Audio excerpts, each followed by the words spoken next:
Muchas gracias por acompañarnos en una nueva edición de Hora de Noticias. En este día, jueves 23 de abril del año 2020, les habla Ezequiel Trumper y tenemos un montón de información acerca de lo muchísimo que está ocurriendo en Australia y también en el mundo en relación a la pandemia y otros temas también. Como siempre, estamos en el 87.8 FM, frecuencia modulada abierta para todo Sydney. Y también pueden escucharnos a través descargando la aplicación de Radio Austral, que es gratis en cualquier teléfono celular o tableta de cualquier marca, diseño o sistema operativo. Y pueden escuchar este programa de Hora de Noticias a través de nuestro canal de YouTube, que tiene mi nombre, y que además pueden acceder a través de la página de Facebook de Radio Austral. Hasta la primera, mi propia página de Facebook, que tiene mi nombre, Ezequiel Trumper, y también la página de internet de Radio Austral, radioaustral.com.au, o mi propia página de internet, ezequieltrumper.com.au. Allí va a haber un cartel enorme que dice Hora de Noticias y van a poder acceder a este programa y todos los anteriores, el momento del día o la noche que lo deseen, y compartirlo con quien mejor quieran o no quieran. Mucha, pero mucha información. Antes que eso, una vez más, queremos agradecerle la enorme cantidad de mensajes que recibimos de muchísimos de ustedes, que sé que están obviamente pendientes de todo lo que está ocurriendo en Australia y en el mundo en relación a la pandemia. Por supuesto, nuestro objetivo siempre es enfocarnos en lo que ocurre en Australia, y les agradecemos a todos los mensajes buenos. Y bueno, mientras sean respetuosos, aceptamos cualquier tipo de comentario. La gran mayoría de los comentarios son elogiosos, algunas críticas, por supuesto, nos parece muy bien, pero reitero, siempre dentro con respeto, ¿verdad? Y además le agradecemos los mensajes que nos han hecho llegar a Radio Austral, que en este momento obviamente hemos triplicado la audiencia, no por mérito propio solamente, sino también por lo que está ocurriendo, que espero que algo de mérito tengamos también. Así que trato de responderles a todos, y bueno, si alguno se me escapa, le pido mil disculpas porque son demasiados, y usted sabe que yo no trabajo solamente en la Radio Austral, sino que tengo mi propio estudio jurídico, de manera tal que es a veces un poco complicado. El punto de vista, ahora entramos directamente a la información. La cantidad de casos que tiene Australia por el coronavirus sigue siendo muy, pero muy bajo. 6.647 casos en total. Hay con 74 fallecimientos. La gran mayoría de los casos obviamente es en New South Wales, porque es claramente el estado más populoso y tiene casi la mitad de esos casos, 2.971 casos. Después le sigue Victoria con 1.336 y después Queensland con 1.024. El resto son muy poquitos. En el mundo entero ya hay diagnosticadas 2.600.000 personas, 178.000 muertos, depende del momento que usted se fije, y más de 700.000 personas se han recuperado. De todos los casos activos, que son más de 1.700.000, el 97% de los casos presenta una condición muy suave, muy leve, y solamente el 3% están en condición crítica. Eso en el mundo entero. En el mundo entero. En los casos cerrados, el 80% han sido dejados de alta y el 20% ha fallecido. Eso no significa que la tasa de mortalidad es del 20%. La tasa de mortalidad es infinitamente inferior a eso. No se asuste, por favor. Por supuesto, en Australia hemos testeado más gente prácticamente que en ningún otro lado. En per cápita ya más de 450.000 personas en Australia han sido testeados. Tenemos solamente, 3 muertos por cada 1.000.000 de personas. O sea que imagínense que se muere más gente por accidentes de tránsito. Estadísticamente hablando, yo no estoy subestimando la enfermedad, le estoy dando las estadísticas nada más. 3 personas por cada 1.000.000 de habitantes. Es un dato realmente muy, pero muy bajo. Compárenlo, por ejemplo, con Noruega, donde hay 34 personas cada 1.000.000 de habitantes, o Dinamarca, que hay 64 muertes por cada 1.000.000 de habitantes, y en Estados Unidos, que hay 137 muertes por cada 1.000.000 de habitantes, o en España, que hay 455 por cada 1.000.000 de habitantes, o en Italia 408. El más alto es en España, por 1.000.000 de habitantes, porque en España han tenido 21.000 y pico de muertos, pero obviamente tiene un número de habitantes inferior, por ejemplo, que Estados Unidos, que tuvo más muertos, pero además. El país del mundo que más testeó justamente es Estados Unidos, que testeó más de 4.200.000 personas, y después le sigue Rusia, que testeó a 2.140.000 personas. Usted me preguntará por China, eso nunca lo publicaron, no sabemos, no dicen. En China solamente 4.600 muertos. Y según los chinos, mire que hay que realmente, se les tiene que caer la cara de vergüenza. La tasa de mortalidad en China es igual que en Australia. Y eso no lo cree nadie, pero ni ellos. O sea, la dictadura china es un régimen que cada vez nos tiene que empezar a preocupar más, especialmente a partir de esto. Ellos son responsables de la pandemia. Ellos pudieron habernos dado información para contenerla mucho antes, no lo hicieron. Si fue deliberado o por incompetencia, algún día lo sabremos o nunca. Hay un montón de gente que me manda, un señor que me escribe en términos muy, pero muy inapropiados, se lo tuve que bloquear, cosa que la primera vez que hago con un oyente, me dijo que Estados Unidos tiene un presidente incompetente y que por eso tiene tantos muertos. Yo le voy a dar el siguiente dato. La población de Estados Unidos oficial es 328 millones de personas. La población combinada de Alemania, Francia, Italia, Gran Bretaña y España es igual, 324 millones de personas. Escuchó lo que le dije, ¿no? Estados Unidos, 328 millones de personas. Si uno combina Francia, Alemania, Italia, Gran Bretaña y España, es 324 millones de personas. El número de casos de coronavirus en Estados Unidos es de 793.000. El número de casos de coronavirus en Francia, España, Italia, Gran Bretaña y Alemania combinados es 808.000. La tasa de mortalidad o la cantidad de muertos en Estados Unidos es 43.000. Y con la misma cantidad de población, en los 5 países europeos que le acabo de mencionar, la cantidad de muertos no es 42.000, sino que con la misma cantidad de población tienen 87.000.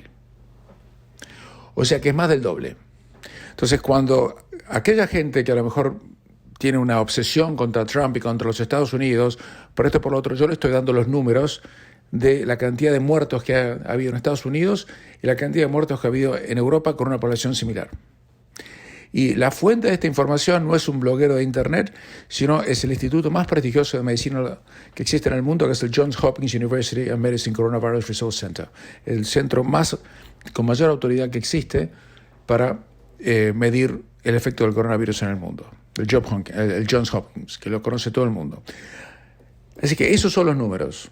Y le digo para que usted esté ubicado y no se confunda o caiga con la propaganda, especialmente algunos países latinoamericanos que manejan muy, pero muy mala información y que yo sé que ustedes acceden porque entran a los sitios de internet de esos países o los medios de información de esos países. Esta información que le acabo de dar es absolutamente fidedigna, chequeada por el instituto más prestigioso que existe en el mundo para medir el coronavirus.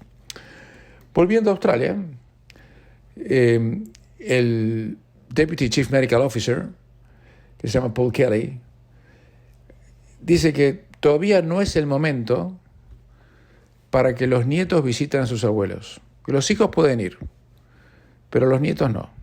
No sé por qué dijo eso, pero yo no puedo de ninguna manera poner en tela de juicio un sanitarista de su calibre que dice las cosas que está diciendo.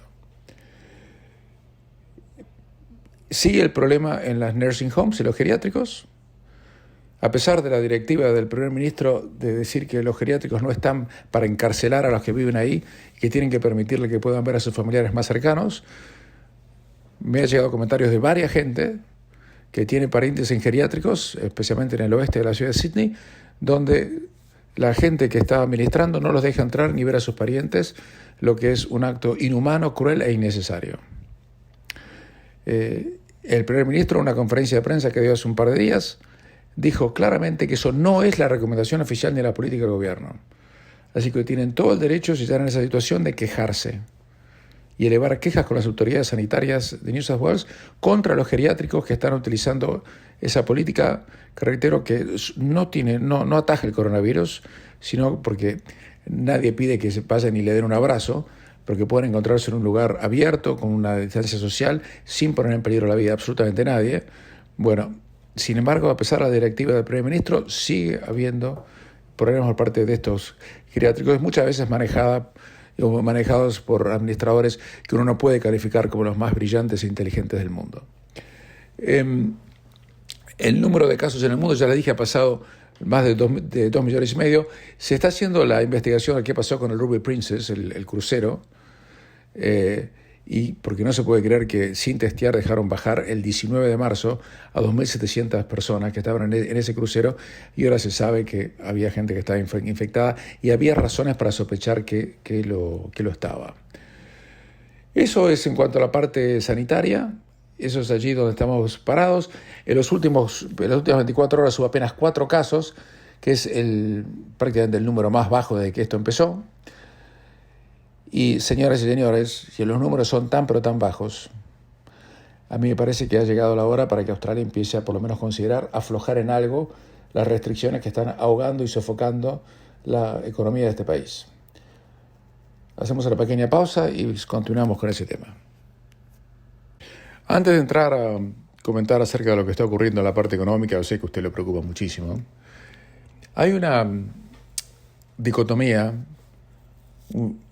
una disyuntiva que en relación a la estrategia para lidiar con el coronavirus en Australia y Nueva Zelanda. El resto del mundo es muy difícil. Pero en Australia y Nueva Zelanda la pregunta es, ¿eliminamos o suprimimos? En Australia quieren eliminar el coronavirus, en Australia quieren suprimir el coronavirus. Usted dirá, ¿cuál es la diferencia? Eliminar quiere decir que no quede un solo caso. Y para hacer eso, tienen que cerrar las fronteras por tiempo indefinido y convertir a Nueva Zelanda, en este caso que está siguiendo esa política, en una prisión con bosques. Porque nadie va a poder entrar, nadie va a poder salir. Pero la respuesta no es tan sencilla, porque Australia está muy cerca de eliminar el coronavirus, sin haber tomado las medidas represivas, vamos a llamarlas por su nombre, las medidas represivas que ha tomado Nueva Zelanda, que son parecidas a las que tomaron la Argentina y otros países por otras razones. Razones que no existían en Nueva Zelanda y que sí existían, por ejemplo, en la Argentina o en Perú y demás. El primer ministro dice que la estrategia de Australia es contener y suprimir la enfermedad. Y eso es lo que ellos quieren hacer, mientras que en Nueva Zelanda quieren erradicarla, eliminarla, que no quede un solo microbio. No sé cómo van a hacer. En Australia dicen que eso es imposible. Pero un virólogo de la Universidad de Queensland dice que los números que está registrando Australia en este momento, especialmente en las últimas 2 semanas, sugieren que la erradicación del coronavirus es posible. Se puede hacer. Conforme a la Organización Mundial de la Salud, erradicación se define o ocurriría cuando ocurren un mes entero o 4 semanas sin un solo caso, sin ninguna sola infección, que es el equivalente a 2 periodos de incubación. Esa es la definición médica. Pero el problema con la estrategia de eliminación es que si se implementa, significaría cerrar las fronteras indefinidamente, mientras el virus continúa avanzando o viviendo en el extranjero. Y eso no es factible. Podemos hacerlo por unos meses, pero después de eso no. Pero incluso, si no se lo erradique, hay una estrategia de supresión en el número de infecciones, que es muy baja. Eso tiene la ventaja de que no puede de ninguna manera avasallar el sistema de salud y la tasa de mortalidad va a ser muy, pero muy baja y para nada parecida a la que estamos viendo en países europeos o en Estados Unidos. Y en otros países va a haber también, pasa que ni lo deben contar, me imagino. El riesgo que tiene Nueva Zelanda, y allí están preocupados por las medidas represivas que han tomado, es que ellos están conscientes que la eliminación significa que Nueva Zelanda va a quedar aislada del mundo, pero hasta nuevo aviso. Y yo no sé cómo van a hacer en ese caso. Ahora, yo digo una cosa. Si el gobierno adoptó las medidas de aislamiento social y ordenó que muchísimos de ustedes no tengan más trabajo, medidas que algunos pueden calificar como sanitaristas, otros pueden llamarlas como represivas, puede llamarla como usted quiera. Para mí una medida que me impide sentarme solo en un parque de una plaza es una medida represiva. Algunos dirán que es una medida sanitarista. Míralo como usted quiera. Yo le digo lo que yo pienso. Pero todas esas medidas fueron tomadas siguiendo un modelo de expansión de infecciones del coronavirus completamente diferente a la realidad que tenemos hoy. Cuando se tomaron estas medidas hace 3 semanas más o menos, se esperaba que el coronavirus tuviera una trayectoria infecciosa brutal y que el sistema de salud de Australia quedara avasallado, sin camas, y por eso se pusieron a fabricar como locos ventiladores. Ahora ya no saben dónde poner los ventiladores porque no se necesitan y nadie los usa. La gente que está en este momento en terapia intensiva en Australia es tan mínima que la mayoría de las camas, felizmente, están vacías. Tenemos 49 personas en terapia intensiva. Señores, es un número irrisorio, es risible. Yo sé que si usted estuviera en terapia intensiva, tuviera un pariente en terapia intensiva, no se reiría, pero estamos hablando de política sanitarista, ¿no? Porque mientras sabe que un montón de gente se sigue muriendo igual por otras cosas que no se publican en los diarios, ¿no? Todos los días. Entonces, si se tomaron medidas tan fuertes, tan dañinas para la economía, en base a un modelo de brote infeccioso que no ocurrió, entonces no es momento de rever las medidas que se tomaron, ya que fueron tomadas en base a un modelo de proyección absolutamente erróneo. ¿O usted realmente me va a querer convencer a mí o a usted, porque nadie le puede decir con certeza, de que la razón por la cual tenemos pocas infecciones se debe exclusivamente a las medidas que tomamos? Porque las medidas que tomamos son represivas en teoría, pero en la práctica, señores, ayer a la tarde me tomé la práctica y estuve jugando al tenis. Nadie me confundió con Marcelo Ríos ni con Guillermo Vila, le puedo asegurar. Pero iba a caminar, después con el auto, fui a caminar por la zona de Marubra, era un carnaval. Entonces, que no me digan que fue la norma de distanciamiento social lo que hizo que el coronavirus no se expandiera. Por supuesto que ayudó que no haya gente en los ómnibus, que no haya gente en los trenes, que la gente trabaje de la casa, todo eso ayudó, pero no es la única razón. Porque esos modelos estaban pronosticando que íbamos a tener 50.000 muertos como mínimo. Y felizmente tenemos solamente un número que ni siquiera justificaría una política sanitaria, porque tenemos solamente 74, que es bajísimo. Se muere más gente por gripe que por coronavirus, en Australia por lo menos. ¿Sabe qué? En Estados Unidos el año pasado murieron 80.000 personas por influenza. Y el coronavirus mató a la mitad de eso por ahora. Así que, debido al daño terrible que estamos sufriendo a la economía, me parece que sería momento de que nosotros, en Australia, empecemos a preguntarle al gobierno, muchachos, ¿cuál es la estrategia que tienen? ¿Qué estrategia tienen? ¿Seguir así? Porque el primer ministro por ahora todo lo que ha dicho es, si logramos bajar el número de infecciones, si logramos monitorear a la gente, vamos a aflojar las restricciones. Y para eso tienen que bajar una aplicación al teléfono, etc. Ahora bien, si yo no quiero bajar la aplicación al teléfono, póngale, a lo mejor la bajo, no tiene importancia, creo que no la voy a bajar, a lo mejor sí. Pero si la bajo o no la bajo, eso va a depender si la gente va a poder tener trabajo o no de vuelta. ¿Cuál es el plan que tiene el gobierno para salir de esta coyuntura en la cual estamos metidos? Y que en Australia, felizmente, no sé si por suerte o por excelente política pública, espero que por lo segundo o por las dos cosas, ha sido muy pero muy leve. Porque obviamente una enfermedad que causa 74 muertes no justifica de ninguna manera que la economía entre en estado de hibernación y bancarrota. Pero, muy bien, yo acepto que el gobierno haya tenido que tomar la medida responsable que tomó en su momento y que haya tomado las medidas que tomó para evitar que haya una expansión en la tasa de infecciones que pudo haber causado muchísimas muertes. Lo acepto. Además, si yo hubiera estado en lugar de ellos, yo creo que hubiera hecho lo mismo, porque uno tiene que ser precavido. La vida humana ante todo. Pero ahora sabemos que la vida humana no está en riesgo prácticamente por esto. Entonces, ¿cuál es la estrategia de salida? Y ya el gobierno ha empezado a dar algunos indicios. Dijeron que van a poner algunos proyectos de infraestructura, que van a bajar los impuestos para las compañías más adelante, del otro lado, no ahora obviamente, y que van a hacer una reforma laboral, van a hacer un montón de reformas que de no haber existido la pandemia jamás hubieran podido hacer, porque no hubieran tenido el poder electoral para hacerlo, porque acá si quieren bajar los impuestos hubiera saltado la pseudo izquierda que existe en Australia diciendo están dando el impuesto para los ricos, eso es una barbaridad. Bueno, ahora no va a haber más remedio, porque si no damos el incentivo a las empresas para que empiecen a dar trabajo, ya no vamos a tener los 3.400.000 desempleados que estamos pronosticando. Ya hay 800.000 que han perdido el trabajo, claro, eso es oficial. Pero se pronostica que van a ser más de 3 millones. Además, en la cifra de 800.000 no estamos contando a aquellas personas que están siendo subsidiadas por el programa de JobKeeper, ¿no? Que cuesta una fortuna al gobierno, a usted y a mí.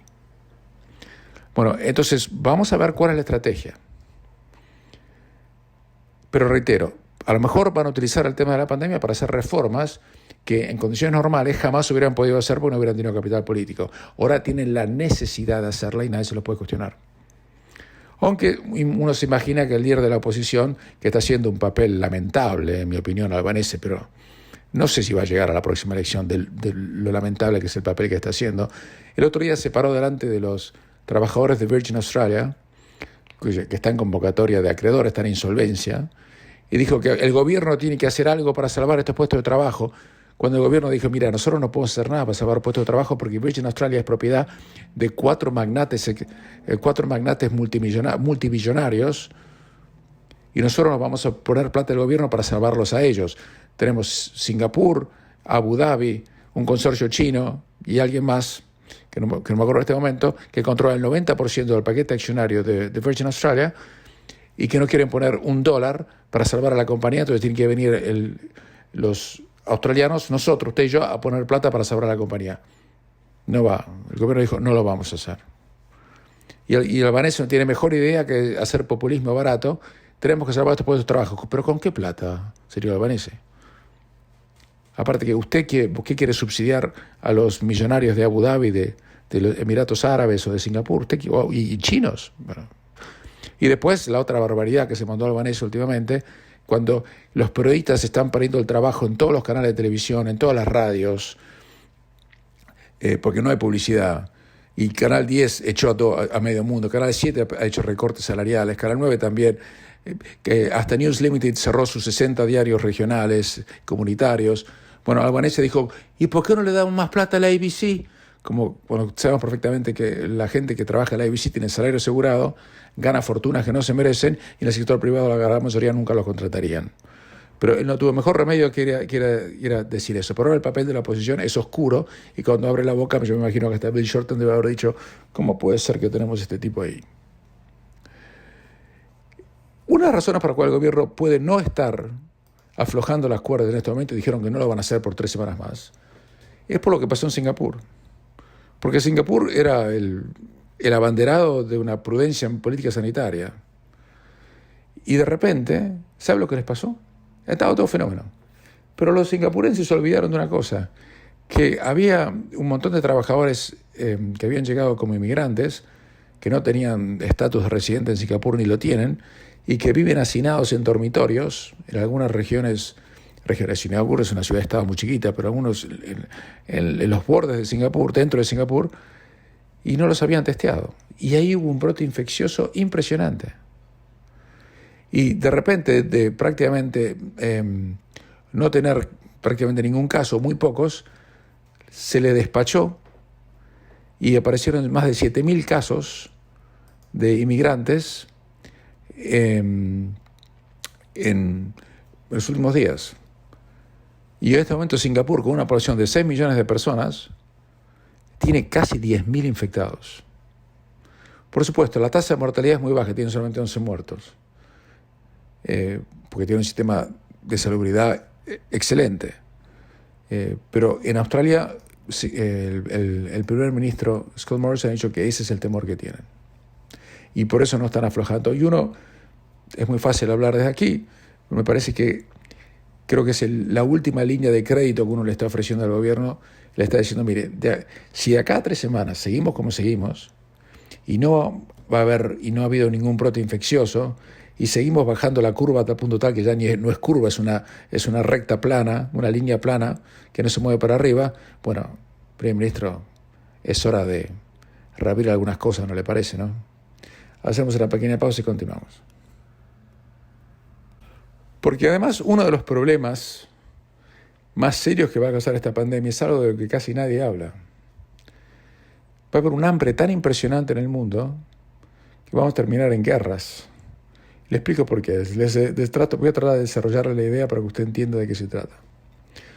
Hay muchísimas cadenas de distribución de alimentos, de arroz, de pasta, de trigo, cereales y demás, que están completamente desvirtuadas. Y la comida no está llegando a un montón de países que no producen ninguno de esos elementos o productos. Estamos hablando de centenares de millones de personas que no van a recibir alimentos. Y además los países están acaparando sus propios alimentos y no los están exportando para cuidar a su propia población, los países ricos generalmente. De manera tal que si esto continúa y los gobiernos nos dicen, bueno, tenemos que encontrar algún equilibrio entre esto y lo otro, la pandemia del hambre va a ser mucho, pero muchísimo más letal que la pandemia del virus. Yo sé que hablar es fácil, esto es muy difícil, realmente estamos en un brete complicadísimo. Porque el coronavirus en otras partes del mundo ha hecho estragos. Y en algunas zonas del planeta ha tenido tasas de mortalidad espantosas y en países muy civilizados. Pero por otro lado, si seguimos cerrando y apretando el puño de la economía, de la salud, de la economía, vamos a terminar con un desastre. Vamos a terminar con hambrunas en países enteros, en África, algunos países de Latinoamérica, en Centroamérica y demás. Va a ser en serio un grave problema. Mientras tanto, aquí en Australia la cosa sigue mal. La venta de casas nuevas en el mes de marzo cayó un 25%. Para ser más preciso, el 23.2% en relación al mes anterior. Y ese es el principio. Porque en abril yo creo que no va a ser peor todavía. Por eso el gobierno está caminando sobre una cuerda floja. Gritan que les va bien en la parte sanitaria, pero en la parte económica saben que hay un déficit. Y ese es el déficit que tienen que cerrar. Ahora sí, hacemos una pausa y continuamos.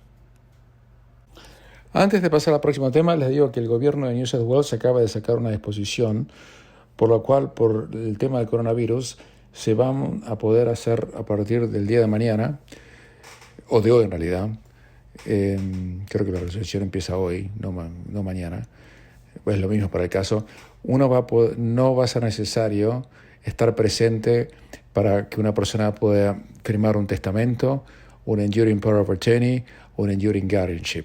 Mucha gente nos ha llamado que quieren hacer esos documentos, pero no lo pueden hacer porque tienen miedo o no tienen los medios para trasladarse en este momento por las restricciones que existen. A partir de ahora se pueden hacer esos documentos como si usted estuviera en la oficina del abogado o del notario público a través de los medios de comunicación visuales y telefónicos, pero tienen que ser visuales también. Eso es muy fácil de hacer con cualquier teléfono celular, así que si ustedes quieren hacer un enduring power of attorney, un enduring guardianship o un testamento, no hace falta que estén presentes delante del mío en este caso, si quieren hacerlo a través del suscripto, ni que yo tengo que verlos a ustedes, ustedes tienen que ver a mí en la oficina. Se puede hacer en forma electrónica y tiene exactamente la misma validez. Eso es algo nuevo, eso no se podía hacer hasta el día de ayer. Así que quería contar a ustedes, porque sé que mucha gente está llamando para eso y tiene miedo, no lo puede hacer, justamente porque no quiere salir de la casa, no quiere ver al profesional o no quiere acercarse. Bueno, para evitar ese tipo de problemas, en muchos casos uno tenía que ir a los hospitales para hacer esos documentos, como me ha tocado hacer un montón de veces. Bueno, eso no es necesario hacerlo más, se puede hacer a partir de ahora por medios audiovisuales. Así que ya lo saben, quienes quieren hacerlo pueden hacerlo de esa manera. Me enteré que, les contaba ayer, que ahora también, cambiando de tema por completo, el municipio de Waverly, que es donde está Bondi, Bronte, una de las playas Bondi es la playa más conocida de Sydney, han reabierto. Se pueden abrir las playas para hacer ejercicio, que obviamente incluye nadar, y también para caminar y demás. Creo que uno no puede sentarse en la playa, lo que es ridículo, pero es así y seguramente nadie lo va a respetar, pero es lo que está pasando. Lo que no me han permitido todavía, señoras y señores, es salir en canoa. El lugar donde alquilaba mi canoa sigue cerrado por el tema del coronavirus, así que es una enorme frustración y me vuelvo a reiterarme, muchachos, si me están escuchando, ¿a quién puedo contagiar yo sentado solo en una canoa en el medio de la bahía de Sydney? ¿O quién me puede contagiar a mí mientras yo estoy sentado en una canoa solo en el medio de la bahía de Sydney? Si ustedes me lo pueden explicar, yo les compro una cena algún día, si es que un día vuelven a reabrir los restaurantes. Ahora sí, hacemos una pequeña pausa y continuamos. Mucha gente nos manda preguntas acerca de cómo uno puede hacer para no contraer el coronavirus. Estamos hablando de cosas prácticas ahora. Por ejemplo, alguien nos pregunta, ¿debo cambiarme de ropa y bañarme cuando llego a casa después de estar afuera o en el supermercado? Y la respuesta que dan los sanitaristas es que en el caso de la mayoría de quienes practican el distanciamiento social y realizan solamente viajes ocasionales a la farmacia o al supermercado, los expertos están de acuerdo que no es necesario que se cambien la ropa o se duchen al regresar a la casa. Lo que sí deben hacer siempre es lavarse las manos. Así que, si bien es cierto que cuando una persona infectada estornuda o tose puede lanzar gotitas virales y partículas más pequeñas por el aire, la mayor parte de estas gotitas van a caer al suelo. Los estudios han demostrado que algunas partículas virales pueden flotar en el aire alrededor de media hora, pero no pululan como mosquitos y es poco probable que entren en contacto con su ropa. Así que no se preocupe por eso. Y otra pregunta es, ¿existe riesgo de que el virus pueda estar en mi pelo o en mi barba? En serio se lo digo, mucha gente preguntó eso. La respuesta de los sanitaristas es que uno no debería preocuparse por la contaminación viral en su cabello o barba. Yo no uso barba, pero bueno, si usted usa barba, si uno está practicando el distanciamiento social. Incluso si alguien estornudara en la parte posterior de su cabeza, cualquier gotita que cayera en su cabello sería una fuente muy improbable de infección. Se debe pensar que en todo el proceso de lo que tendría que pasar para que alguien se infectara, motiva que eso no va a ocurrir. Alguien debe estornudar y ese estornudo debe tener una cierta cantidad de virus, luego debe caer sobre ti la cantidad suficiente de gotas, altamente improbable. Es como si lo partiera un rayo. Después de eso uno tendría que tocar precisamente la parte de la ropa o el cabello que tiene esas gotitas, las cuales ya habrían tenido una reducción significativa de partículas virales. Entonces uno tendría que tocar eso, luego tocar alguna de las partes de su rostro que son propicias para entrar en contacto con el virus y recién ahí puede contagiarse. Por eso el riesgo es muy bajo. Otro preguntó, ¿debería preocuparme cuando lavo y acomodo la ropa? ¿Puede provocar que se liberen partículas virales de mi ropa y empiecen a circular en el aire? Bueno, los sanitaristas dicen que la rutina acostumbrada de lavado de ropa no debe ser causa de preocupación alguna. Y que uno tiene que lavar la ropa como normalmente lo hace. Bueno, yo la pongo en lavarropa, no sé cómo hace usted. No, en realidad no la pongo yo, la hace mi esposa, pero no importa. Si bien algunos tipos de virus, como el norovirus, pueden ser difíciles de limpiar, el nuevo coronavirus, como el virus de la influenza y la gripe común, está rodeado de una membrana grasosa que es vulnerable al jabón. O sea que un jabón lo mata. Lavar la ropa con un detergente normal, siguiendo las instrucciones según el tipo de tela y luego meterla a la secadora es más que suficiente para eliminar el virus si es que alguna vez hubo un virus allí. Otra pregunta. ¿Cuánto tiempo puede durar activo el virus en la tela y en otras superficies? Por lo que sabemos hasta ahora, dicen los sanitaristas, la mayoría de lo que sabemos acerca de la cantidad de tiempo que este nuevo coronavirus vive en la superficie viene de un importante estudio que se publicó en un diario médico. El estudio reveló que el virus puede sobrevivir en condiciones ideales, escuche bien esto, hasta 3 días en superficies duras de metal y plástico y hasta 24 horas sobre el cartón. pero el estudio no examinó el tiempo sobre la tela. Sin embargo, la mayoría de los expertos en virus creen que la investigación sobre el cartón ofrece pistas acerca del comportamiento más probable del virus sobre la tela. Las fibras naturales y absorbentes del cartón parecen ser la causa de que el virus se desintegre más rápido que en las superficies duras. Las fibras de la tela muy probablemente produzcan un efecto similar. Eso significa que si usted toca manijas de puerta o barandas, lávese las manos de inmediato después, ¿no? Otra pregunta. ¿Debo preocuparme por las cartas que me llegan, por los paquetes que me llegan a domicilio o incluso el diario? Bueno, yo no creo que usted no lea más el diario de papel, alguna gente lo debe leer, pero mucha gente está preocupada, recibe el diario de papel si va a tener el coronavirus dentro del diario. Bueno, dicen los sanitaristas que el riesgo de enfermarse por manipular correo o paquetes es extremadamente bajo y a este momento es solamente teórico. No existe un solo caso documentado de alguien que se haya enfermado por abrir un paquete o leer un diario. Sin embargo, eso no significa que no se deban tomar precauciones. Tras manipular cartas, correo, paquetes o leer el diario, uno tiene que desechar los empaques y lavarse las manos.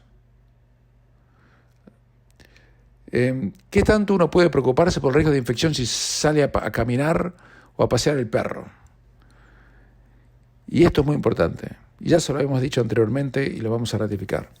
Las posibilidades de contagiarse del virus en el exteriores, en un ambiente público, al aire libre, son extremadamente bajas, siempre y cuando uno mantenga una distancia prudente de las otras personas.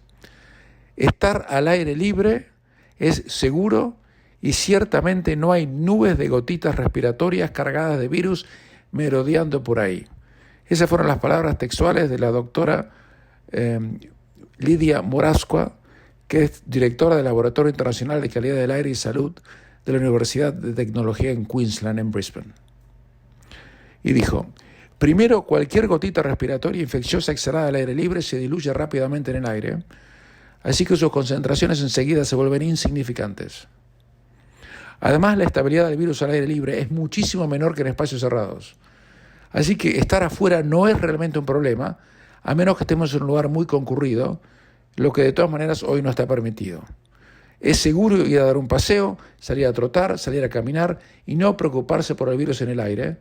Y no hay necesidad de lavar la ropa de inmediato cuando uno llega. Por eso es inentendible que en los geriátricos no permitan a una persona que esté dentro de un geriátrico que pueda encontrarse con un pariente muy cercano en el aire libre, hoy que tenemos unos días de otoño preciosos, manteniendo la distancia social. Por eso es lo que están haciendo algunos geriátricos es simplemente criminal, en mi opinión, para la salud emocional de quienes están ahí adentro.